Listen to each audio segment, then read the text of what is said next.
আসসালামু আলাইকুম সবাইকে। অনেক চেষ্টার পর ক্যামেরাটার সামনে আমি বসতে পারছি আজকে। খুব খারাপ একটা সময়ের মধ্যে দিয়ে আমরা প্রত্যেকটা মানুষ যাচ্ছি। আমি ঠিক জানি না কতটুকু সুন্দর করে গুছিয়ে আজকের ভিডিওটা আমি আপনাদের সামনে প্লেস করতে পারবো। এমনিতেও ভিডিওটা আজকে অনেক ইনফরমেশন ডেন্স একটা ভিডিও। এই টাইপের ভিডিওগুলো করতে আমারও পরিশ্রম হয়। আজকের ভিডিওতে আমি মেইনলি ফিনল্যান্ডে পড়াশোনা, যারা মাস্টার্স লেভেলে ফিনল্যান্ডে পড়তে যেতে আগ্রহী তাদের কথা ভেবে বানিয়েছি। আমি নিজে কোনোদিন ফিনল্যান্ডে যাই নাই। আমি ইন্টারনেট থেকে শুধুমাত্র একটা চিপার অল্টারনেটিভ কান্ট্রি, যে কান্ট্রিতে গিয়ে সেটেল ডাউনের সুযোগ আছে, সেটা খুঁজতে খুঁজতে ফিনল্যান্ডের খোঁজ পেয়েছি এবং ফিনল্যান্ডের বিভিন্ন অফিসিয়াল গভর্নমেন্টের যে এডুকেশন রিলেটেড ওয়েবসাইটগুলো আছে সেগুলো ঘেটে আমি ইনফরমেশন বের করে আজকে ভিডিওটাতে আপনাকে প্রেজেন্ট করার চেষ্টা করবো। একটা মূলত ওভারভিউ দেওয়া ফিনল্যান্ডের মাস্টার্স পড়াশোনা সম্পর্কিত। এটাই আমার মূল উদ্দেশ্য। আমার ভিডিওতে ভুল থাকতে পারে, যদি ভুল থাকে ভুলটা একদমই অনিচ্ছাকৃত। আশা করি সবাই ক্ষমা সুন্দর দৃষ্টিতে দেখবেন এবং আমি যেসব রিসোর্স থেকে এই ভিডিওর সম্পর্কিত তথ্য কালেক্ট করছি সেই রিসোর্সগুলোর লিঙ্ক আমার নিউজ লেটারের মাধ্যমে অলরেডি শেয়ার করা হয়ে গেছে এবং আমি এই ভিডিওর নিচেও দিয়ে দেওয়ার চেষ্টা করব। আপনারা কাইন্ডলি প্রত্যেকটা ইনফরমেশন নিজে ভেরিফাই করে তারপরে সামনে আগাবেন। তো চলেন ভিডিওটা শুরু করি।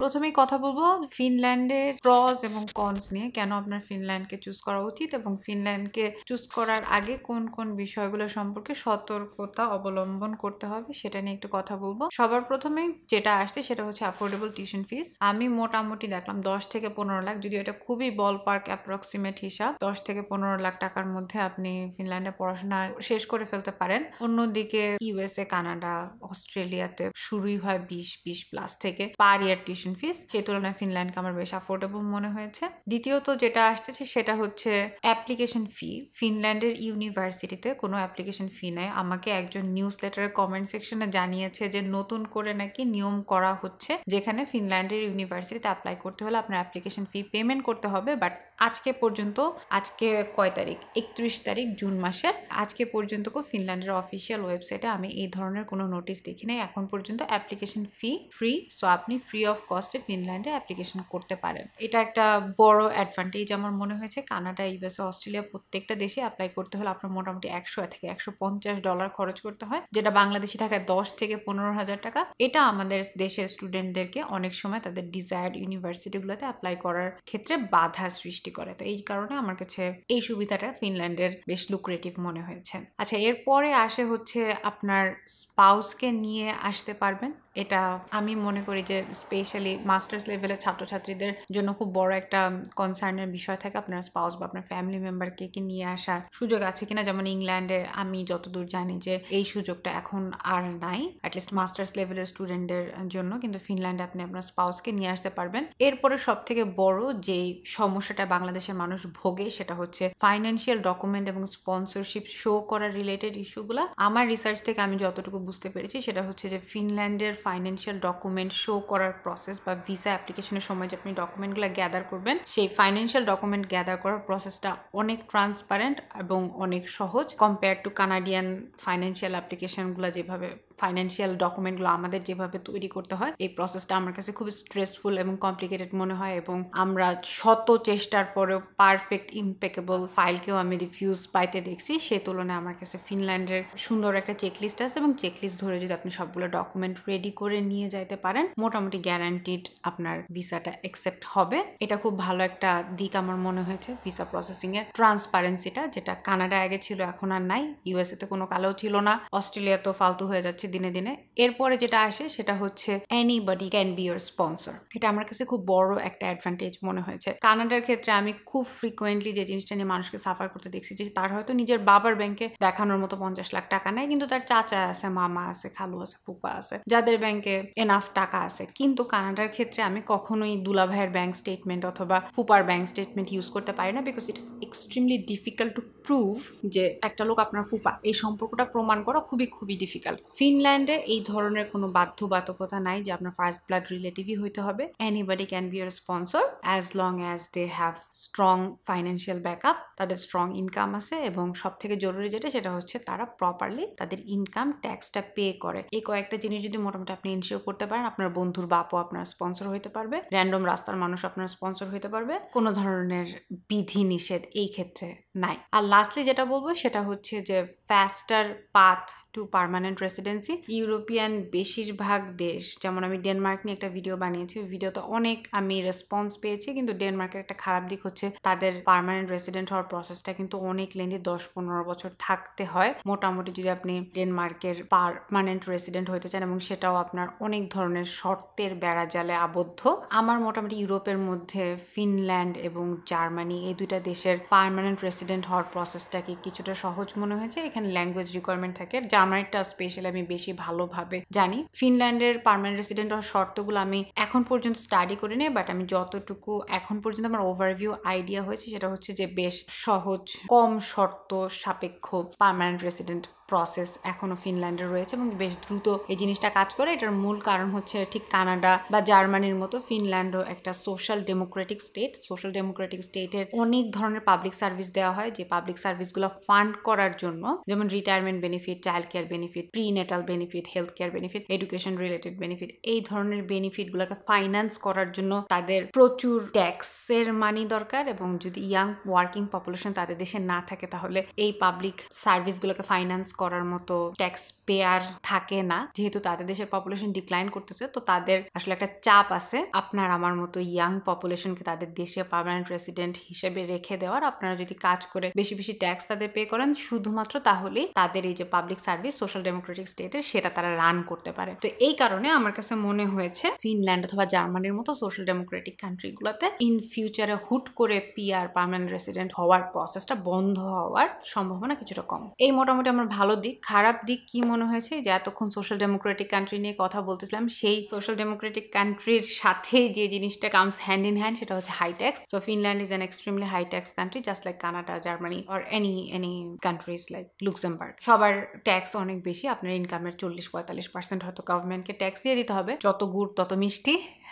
সেকেন্ড যেই খারাপ দিকটা আমার কাছে মনে হয়েছে সেটা হচ্ছে যে নরওয়ের সাথে যদি আমি কম্পেয়ার করি, ফিনল্যান্ড বেশ ছোট একটা দেশ, ছোট একটা ইকোনমি। নরওয়ে ওই স্ক্যান্ডিনেভিয়ান রিজনের একটা এনার্জি জায়ান্ট, বা পৃথিবীর মধ্যে একটা এনার্জি জায়ান্ট বলতে পারেন। তো তাদের এনার্জি সেক্টরে huge investment, huge job opportunities আছে। সেই তুলনায় ফিনল্যান্ডের ইকোনমিটা অনেক বেশি রেস্ট্রিক্টেড। ওদের up until very modern time ওদের একমাত্র এক্সপোর্ট প্রোডাক্ট ছিল উড। আমার কাছে মনে হয়েছে ফিনল্যান্ডের মার্কেট সাইজ, ইন্ডাস্ট্রি সাইজ কিছুটা ছোট, হয়তো এক্সপার্ট মানুষের সুইটেবল কাজ খুঁজে পাওয়ার সুযোগটা আমি বলবো না নাই, বাট ডেফিনেটলি জার্মানি অথবা নরওয়ের মতো বড় ইউরোপিয়ান যে পাওয়ার প্লেয়ার আছে তাদের তুলনায় হয়তো কিছুটা কম। তো এটা আমার কাছে একটা কনস মনে হয়েছে, চাকরি খুঁজে পাওয়ার অসুবিধা আর হাইটেক্স কান্ট্রি। আর লাস্টলি যেটা আমরা সবাই জানি সেটা হচ্ছে যে ওই দেশে আপনি থাকতে হলে, আপনার ভালো কাজ পেতে হলে, স্পেশালি নন স্টেম ফিল্ডের মানুষ যারা, ল্যাঙ্গুয়েজ জানাটা জরুরি। সো এটা একটা ব্যারিয়ার আপনাকে অবশ্যই ফেস করতে হবে, এবং এটা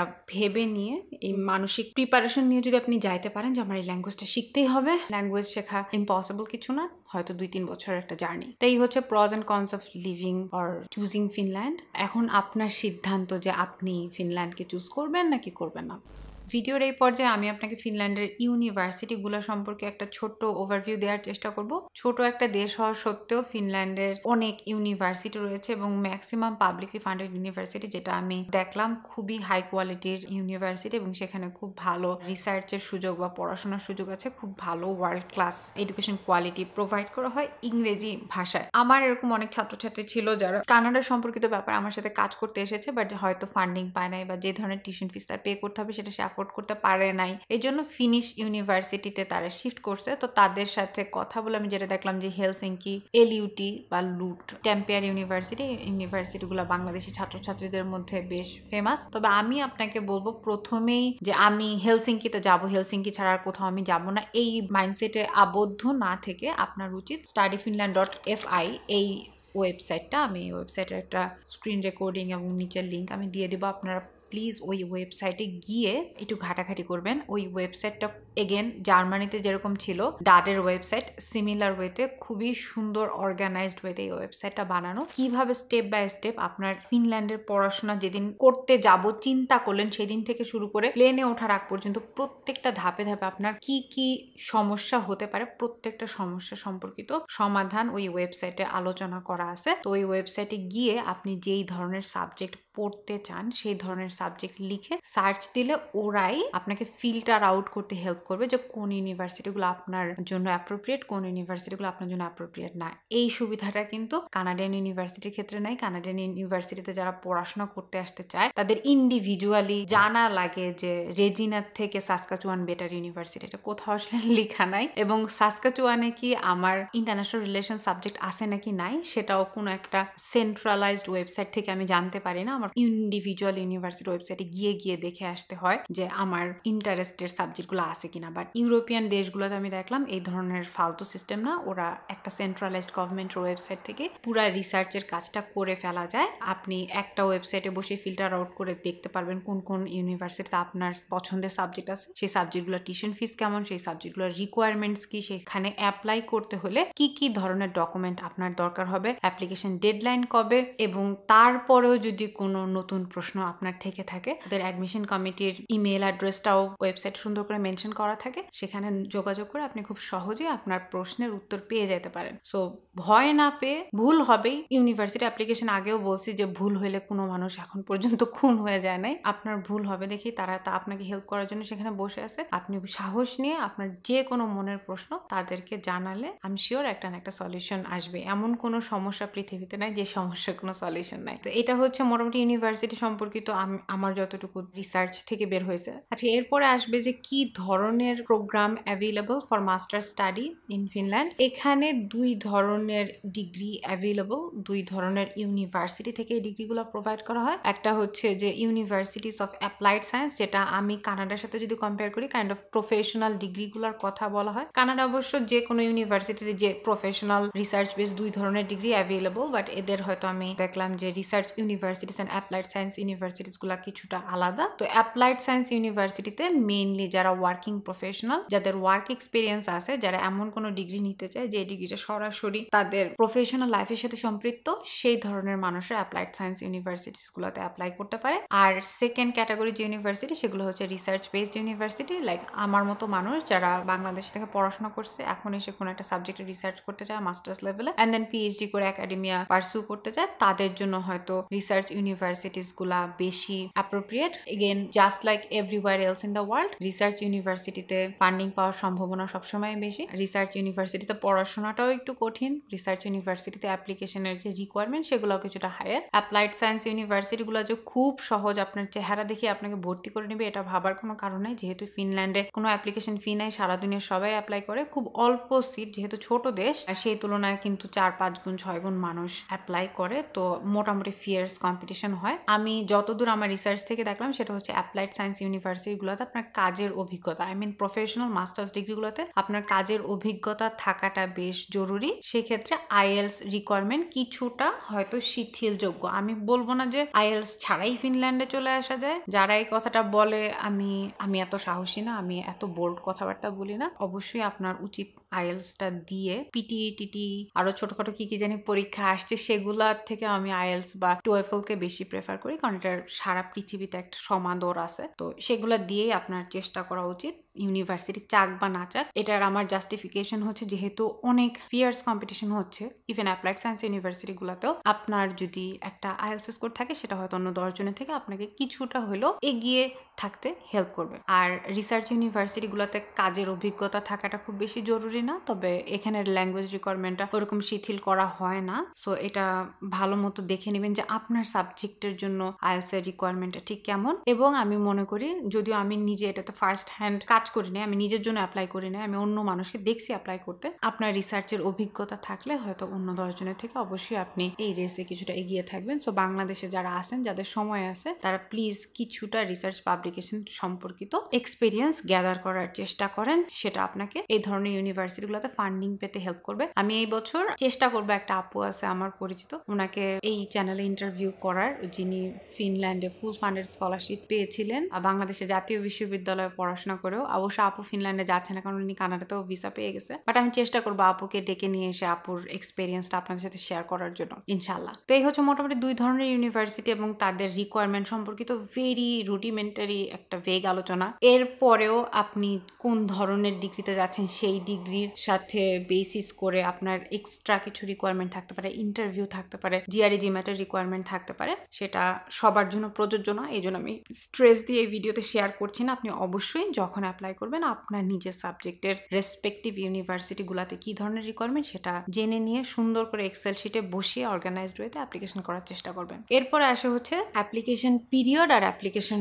সম্পর্কিত কি কি কাগজ আমার দরকার হয়। তো ফিনল্যান্ডে 2টা সিজনে হচ্ছে অ্যাপ্লিকেশন অ্যাকসেপ্ট করা হয়। অ্যাপ্লিকেশনের জন্য সবচেয়ে বিগার যে সিজনটা সেটা হচ্ছে ফল সিজন। ফল সিজন জাস্ট নর্থ আমেরিকার মতো সেম সেপ্টেম্বরে শুরু হয় এবং এটার জন্য আপনার অ্যাপ্লিকেশন করে ফেলতে হয়, যেটা ডেডলাইন হচ্ছে জানুয়ারি মাসে। ফিনল্যান্ডের একটা উইয়ার্ড সিস্টেম আছে, সেটা হচ্ছে যে একটা অ্যাপ্লিকেশন মোস্ট অফ দ্য ইউনিভার্সিটিতে একটা অ্যাপ্লিকেশনের উইন্ডো থাকে যে আমি জানুয়ারি মাসের X তারিখ থেকে Y তারিখের মধ্যে সবগুলো ইউনিভার্সিটিতে অ্যাপ্লাই করা যাবে সেন্ট্রালি, অ্যান্ড দেন আপনাকে সেখান থেকে রেজাল্ট জানানো হবে যে ইউনিভার্সিটি আপনাকে নিবে কি নিবে না। কানাডায় যেরকম বা ইউএসএতে যেরকম আপনি ইন্ডিভিজুয়ালি প্রত্যেকটা ইউনিভার্সিটিতে, Saskatchewan Memorial, university of Toronto, university of Guelph আলাদা আলাদা করে আপনি অ্যাপ্লাই করেন, এখানে সেরকম না করলেও হয়। এখানে আপনি একটা সেন্ট্রাল অথরিটির আন্ডারে একসাথে 6টা ইউনিভার্সিটিতে, যেটাকে জয়েন্ট অ্যাপ্লিকেশন সিস্টেম বলে, আপনি অ্যাপ্লাই করতে পারবেন। তবে এই 6টা অ্যাপ্লিকেশন একবারে করে ফেললে আপনার সুবিধা যে আপনার বারবার সবকিছু আলাদা আলাদা করে অ্যাপ্লাই করা লাগে না, সময় বাঁচে। তবে এটার অসুবিধা হচ্ছে যে আপনার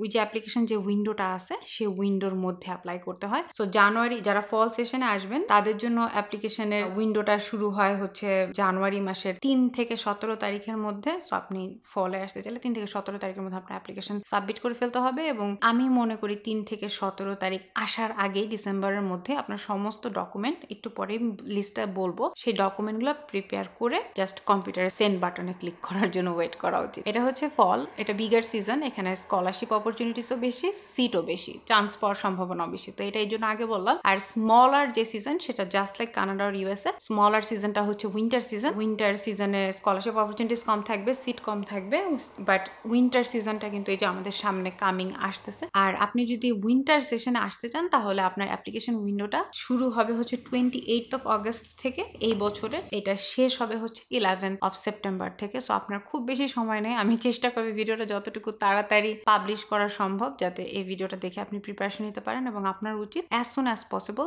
এই অ্যাপ্লিকেশন উইন্ডোটা শুরু হওয়ার আগেই সমস্ত ডকুমেন্ট প্রিপেয়ার করে রেডি করে রাখা, জাস্ট অ্যাপ্লিকেশন উইন্ডোটা ওপেন হয় তখন যেন আপনি সেন্ড করে দিতে পারেন। এই হচ্ছে মোটামুটি আমার অ্যাপ্লিকেশন ডেডলাইন সম্পর্কিত আলোচনা। এরপরে আসা হচ্ছে যে কি কি ধরনের ডকুমেন্ট লাগে। এই জিনিসটা আমি কোনো অফিসিয়াল ওয়েবসাইট থেকে নিয়ে নিই, এটা আমি আনঅফিসিয়াল মানুষ যে ছোট ছোট ব্লগ লিখে ইন্টারনেটে, সেখান থেকে আমি এই ইনফরমেশনটা কালেক্ট করছি। সো ইনফরমেশন অথেন্টিসিটি কিছুটা শেকি, যদি আমি কোথাও ভুল করে থাকি পোলাইটলি কমেন্ট সেকশনে জানাবেন। আমার কাছে যে লিস্ট আছে সেটাতে বলা হয়েছে আপনি যদি ইউনিভার্সিটিতে অ্যাপ্লিকেশন করতে চান তাহলে আপনার মোটামুটি পাসপোর্ট লাগবে, আপনার এনআইডি লাগবে, আপনার ফটোগ্রাফ লাগবে, ছবি লাগবে। এগুলো কানাডাতে একটাও লাগে না, ইউরো ফরম্যাটের ছবি তারা রিকোয়ার করেছে। এরপরে আসবে হচ্ছে all academic document and it has to be attested by the education ministry and the foreign ministry. এটা আমি আগের বার ডেনমার্ক এবং জার্মানিতেও দেখছি যে তারা রিকোয়ার করে এডুকেশন মিনিস্ট্রি এবং ফরেন মিনিস্ট্রি থেকে আপনার সমস্ত সনদপত্র এবং ট্রান্সক্রিপ্ট সত্যায়িত করে নেওয়ার ব্যাপারে। বাট কানাডার ব্যাপারে আমি ইউএস এর ব্যাপারে কখনোই দেখিনি এই ধরনের সত্যায়িত করার ঝামেলার মধ্যে কোনো ইউনিভার্সিটি যায়। কোনো কোনো ইউনিভার্সিটি ওয়েস্ট যায়, বাট